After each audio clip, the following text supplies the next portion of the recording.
Hello, I'm going to bring some more book recommendations for you. I've got a few from the staff and then also ones that I pulled from off the shelf. You're welcome to come into the library and check them out.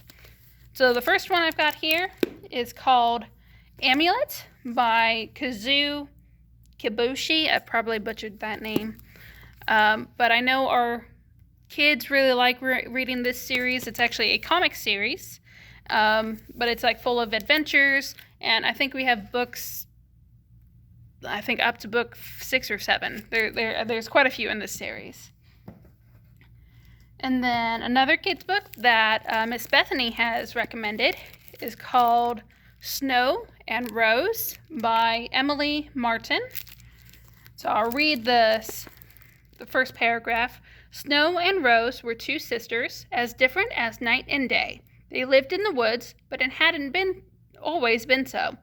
Once they lived in a big house with spectacular gardens and an army of servants. Once they had a father and a mother who loved them more than the sun and moon.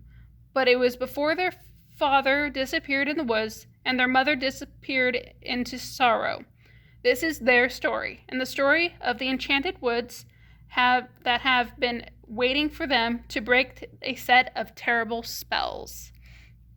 So, this is a retelling of the story of, so it's Snow White and Rose Red. So that's an old Grimm's fairy tale. It's, if you know the story of Snow White, that's only like part of the story of Snow White and Rose Red. So this is a retelling of that story. So check that one out. Okay, so those are, and then I've also got the book Lumberjanes by Noelle Stevenson. This is another comic, graphic novel series that I think we have up to book 5 or 6 as well. This group of girls, they, get into quirky adventures that I think they're like Girl Scouts, or, they go camping and they're solving fun mysteries. But I know Noelle Stevenson, she usually does really funny stuff, so I'm sure our kids would really enjoy that. Okay, and I'm going to get into some adult suggestions. The first one comes to us from staff member Sam, our cataloger, and she highly recommends the Outlander series. Now, we have the entire Outlander series here at the library, and I know it was turned into a TV show at some point. I think we have a few of the seasons as well. So Outlander, the year is 1945. Claire, a former combat nurse, is just now back from the war and reunited with her husband on a second honeymoon when she walks through a standing stone in one of the ancient circles that dot the British Isles. Suddenly, she is in Sassenach, mispronouncing that. An Outlander in the Scotland torn by war and raiding border clans in the year of our Lord, 1743. Hurled back in time by forces she cannot understand, Claire is catapulted into the intrigues of lards and spies that may threaten her life and shatter her heart. For here, James Fraser, a gallant young Scots warrior, shows her a love so absolute that Claire becomes a woman torn by fidelity and desire, and between two vastly different men in two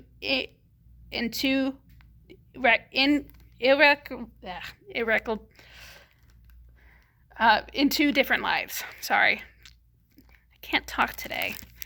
Yeah, so check that out. Check that series out. I know it's very popular.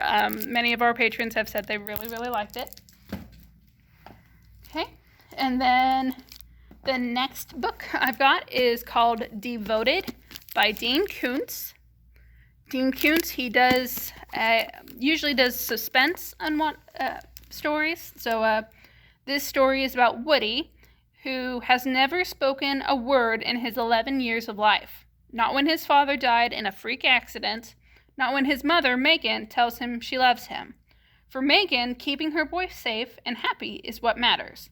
But Woody believes a monstrous evil was behind his father's death, and now threatens him and his mother. and he's not alone in his thoughts. An ally unknown to him is listening. So if you're kind of into mystery thrillers, check that out. I know Dean Koontz is one of the more popular authors that our patrons will check out. Okay, and then the last book I've got for you today is called Joe and Laurie by Margaret, Stohl, and Melissa de la Cruz. This one's actually for teenagers. And this is a romantic retelling of the Little Women's stories. So it's Concord, Massachusetts. After the publication of Joe's novel, she's shocked to discover that it has become a bestseller. While pressured into coming up with a story, she goes to New York with her dear friend Laurie for a week of inspiration, museums, operas, even a once-in-a-lifetime reading by Charles Dickens. But Laurie has romance on his mind, and despite her growing feelings, Joe's desire to remain independent leads her to turn down his heartfelt marriage proposal, and she sends the poor boy off to college heartbroken. When Laurie returns to Concord with a sophisticated new girlfriend, will Joe finally communicate her true heart's desire or lose the love of her life forever? So that sounds like a cute retelling, kind of a fractured fairy tale of, the old story, because the old story, Laurie was in love with Joe, but she turned him down and she ended up marrying Frederick Bear, a professor that she met while she was living in New York. So that's an interesting thing to check out. I hope you enjoyed that. I hope some of those suggestions perked your interest, and we'll see you next week. Bye.